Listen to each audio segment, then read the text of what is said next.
Well,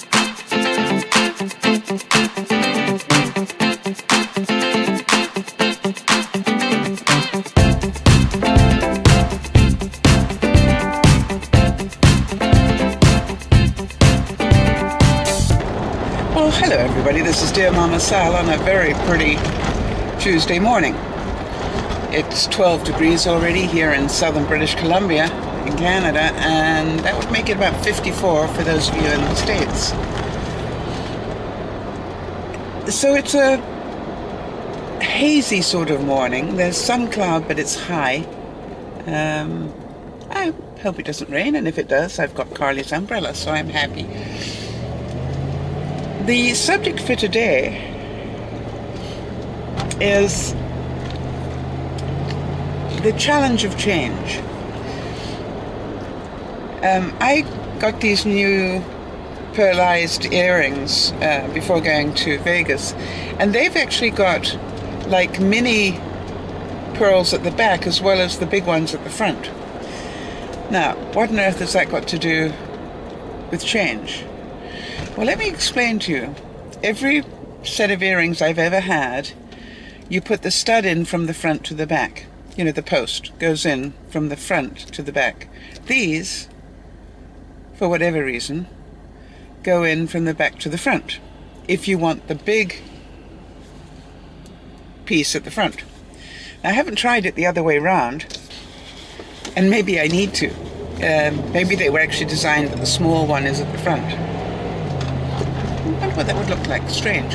Anyway, so the point that I'm making is it's really difficult to do because your coordination is to do it the other way.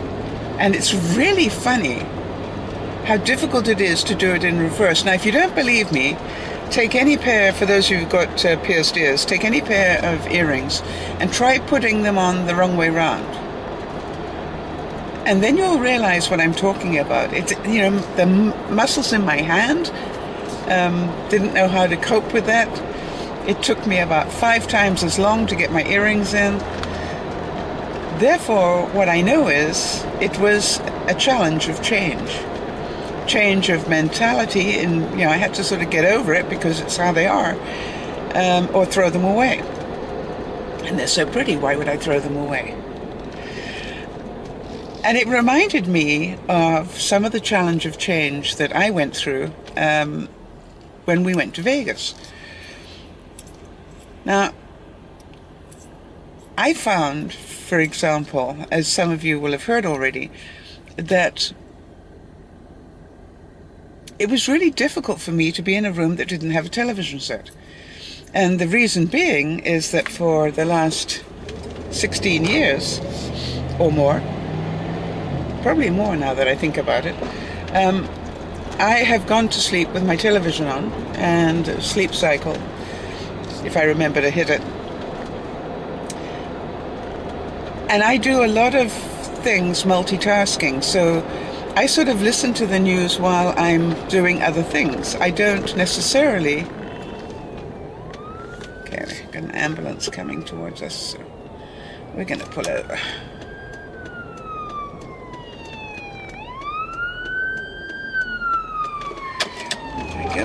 Okay.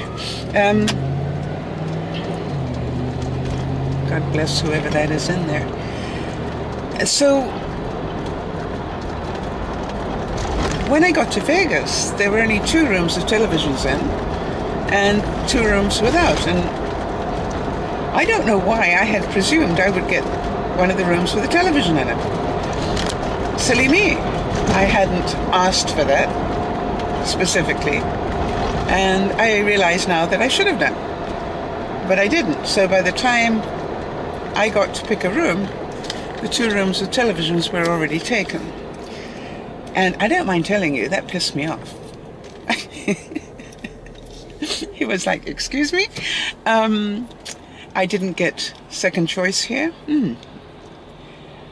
Which comes to shove, I found that very difficult, because that was like changing a major part of my routine. My curiosity. For example, I've been in business a long time, and one thing I know, if you are going to interact with the world, it's a really good idea to know what's going on in the world. And so if I went to work today and didn't know that there'd been a second major earthquake in Nepal, quite honestly, I would feel ill-informed, I think is the word.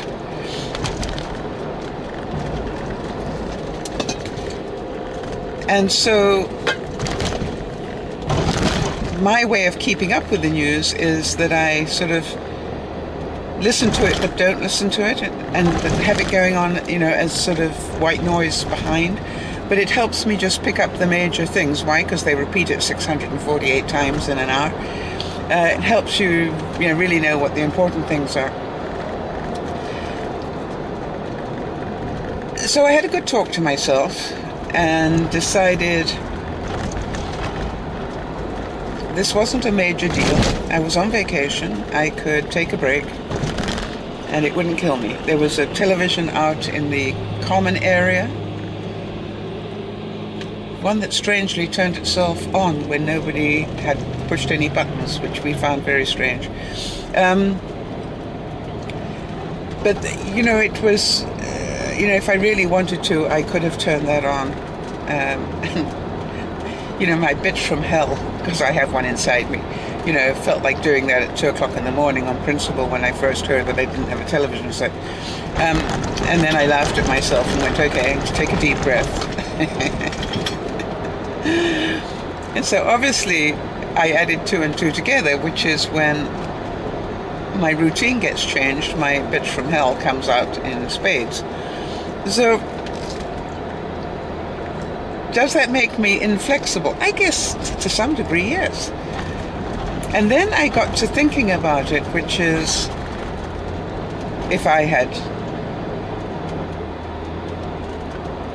made a point of that before we left, I probably could have changed the outcome. So you remember yesterday we were talking about the stress of travel, and also about, I think the day before rather, we were talking about when I was sick, how I didn't open up my mouth and explain how sick I really was. My bad. And so the challenge of change here is to have a look at yourself, and I've had to, and say, how often do I end up in this situation? Now, I know that there's some very together people who don't find this a problem at all. But I don't think I'm the only one that finds it a problem to ask for what they want. And that's a change, and it's a challenge. And so I would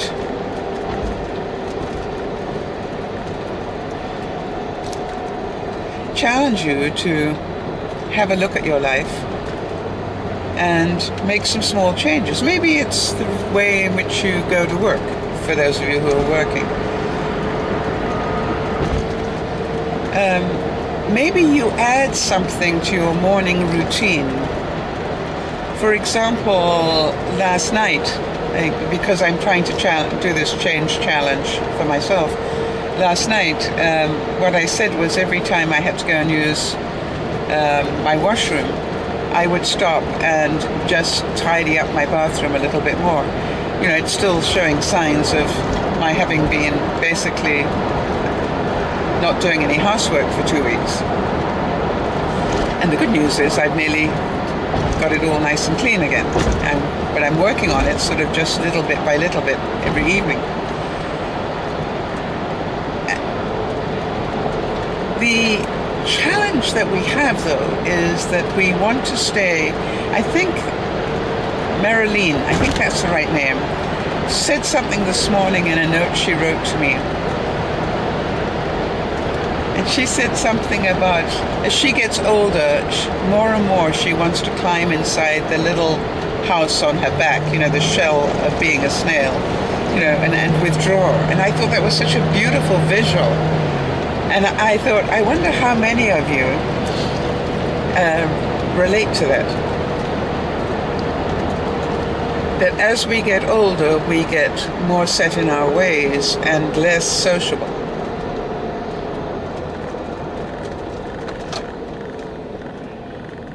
And so part of the challenge of change is have a look at it. I'm not saying that you need to change, because you don't. You can stay exactly as you are. But when did you last find a new friend?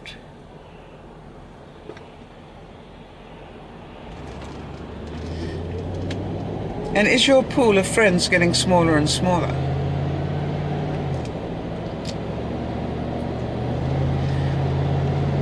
And if so, you may want to have a look at this and change your behaviors around, as we talked about yesterday, meeting new people and being a friend to people who might need one. So it's a really uncomfortable subject. And again, one that part of me didn't want to discuss at all, because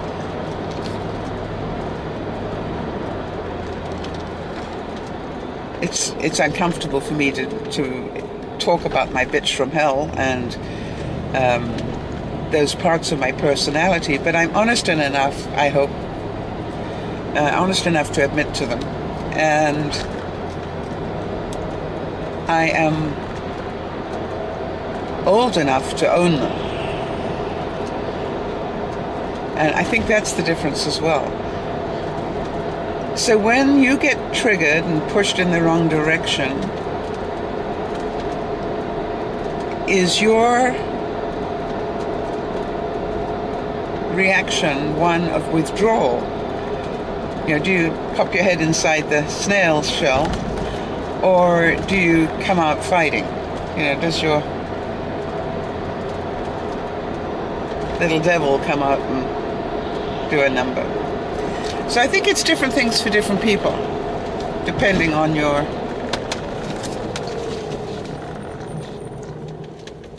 nearly lost the coffee there, depending on your confidence level or whatever it might be.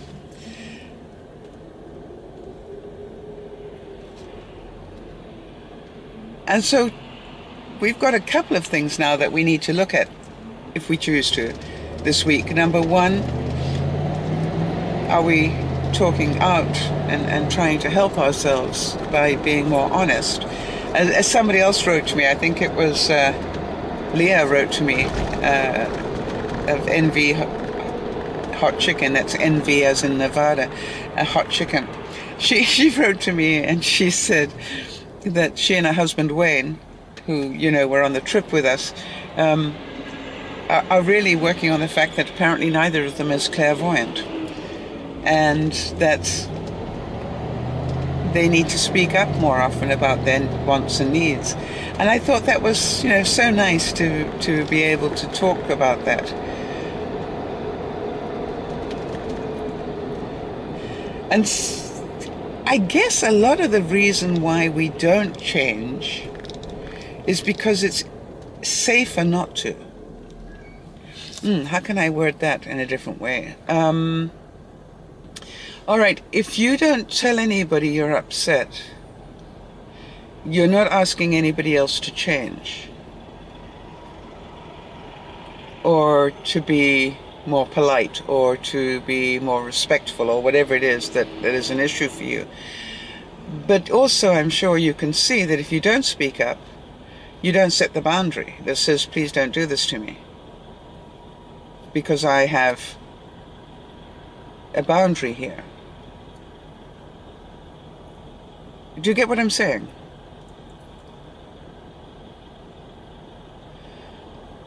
On the good side, on the challenge of change, I must admit that getting sick last week really did help my weight. I lost about 6 pounds, which was not the way I would have wanted to lose weight, but it's very gratifying. The other thing I'm noticing is that I must have caught up with a lot of deprived sleep, not just from the Vegas trip, but before, because I am finding that I'm waking up awake much better since I've got back. I was not doing that well when I left for Vegas. So obviously the vacation did a lot of good. So challenge yourself to change a little, not a lot.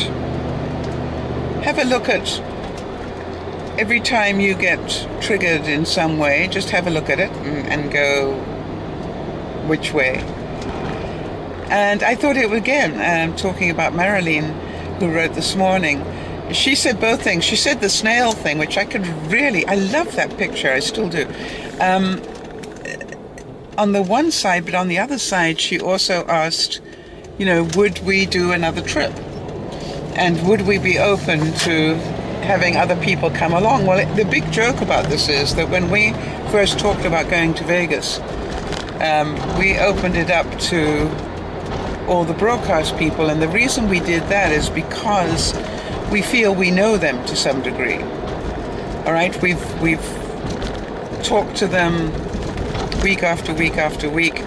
We have seen them at their best and sometimes not at their best, and really got a sense of who they are. And that's why when we all went to Vegas, there were no major surprises except for Angela, our Energizer Bunny. And so, would we consider doing another trip? Absolutely, as I said, yes, absolutely. We discussed it at length. The issue was, where would we go? And the other thing is, would we open it up to other people? Well, we did last time. So it almost sounds as though people think that we had this little core group and that was all that was invited. That's not true. We actually talked about it on the broadcast for months. I think we started in September, and we only asked for a deposit to be sent in early January. So September, October, November, December. For 4 months we talked about going. For 4 months people, had a chance to say, yes, I want to be on board. When it came to January, by the way, a lot of people said they were going to come. And then, what I had said to Leah, we don't book the house until we get the deposit. Complete deposit. In other words, only when people come up with their money do we book the house. And that's why we wanted to get the money as soon as possible after Christmas, and we warned everybody, be careful with your Christmas shopping, because if you're coming to Vegas, you need to pay the deposit in the next month. And so we did everything we could to encourage people and to give them ways to budget for it and so forth. So I don't feel in any way that this was an exclusive group. It was the group that ended up paying the money. And that's true of life, by the way, from my experience, which is that a lot of people get opportunities, only some people take them. And in terms of the challenge of change, do you think that we were all in some way a little bit hesitant about doing this because did we really know, whether the other person was an ex-murderer or something? I mean, I'm saying that. And I used to laugh and say no, and they don't know that I'm not either. So the only way you ever really get to find out about somebody, I guess, is when you live in close proximity with them.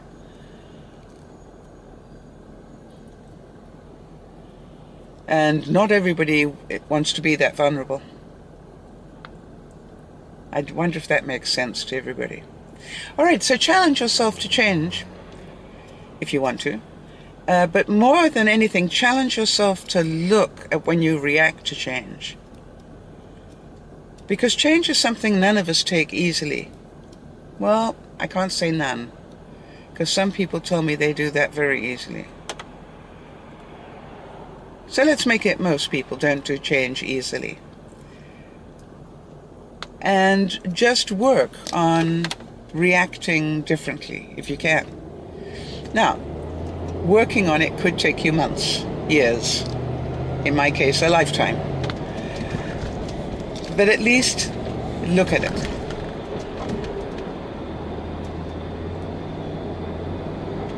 Life's a challenge. Change for sure is a challenge. This is Dear Mama Sal saying thank you for being here. If you're not a subscriber, please remember to subscribe. Give a thumbs up below if you've enjoyed this vlog. Visit our YouTube site, which is also in the details below. And for those of you interested in our broadcasts, check them out on the DearMamaSal.com page. The times and places are on the right-hand side if you scroll down. This is Dear Mama Sal saying follow us on Facebook and Twitter. We'll see you soon. Bye-bye for now.